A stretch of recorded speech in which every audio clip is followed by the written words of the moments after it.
2024 সালের Ballon d'Or জেতার কথা ছিল ভিনিসিয়াস জুনিয়রের, কিন্তু হঠাৎ করেই ভিনিকে ব্যালন ডি'অরের সংক্ষিপ্ত তালিকা থেকে বাদ দেওয়া হয়েছে। পরে জানা গেল ফুটবলারের এই সম্মানজনক পুরস্কারটি উঠেছে স্পেন ও ম্যানচেস্টার সিটির রদ্রির হাতে।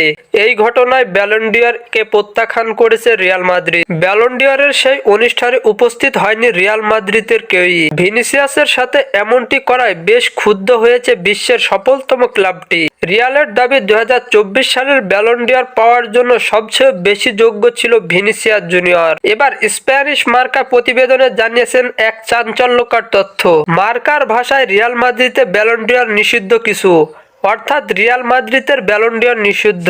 ব্রাজিলিয়ান তারকাকে ব্যালন ডি'অর থেকে বঞ্চিত করায় রিয়াল মাদ্রিদ সিদ্ধান্ত নিয়েছে এই শব্দটি আর কখনো উচ্চারণ করা হবে না। রিয়াল পরিচালকরা চান ব্যালন ডি'অর বলতে আর কিছুই নেই। এই ক্লাবটিতে ব্যালন ডি'অর নিয়ে আর কখনো আলোচনা হবে না। এদিকে ফ্রান্স ফুটবলের এই পুরস্কার না জিতলেও the best FIFA men's player award বিজয়ী হয়েছেন ভিনিসিয়াস জুনিয়র।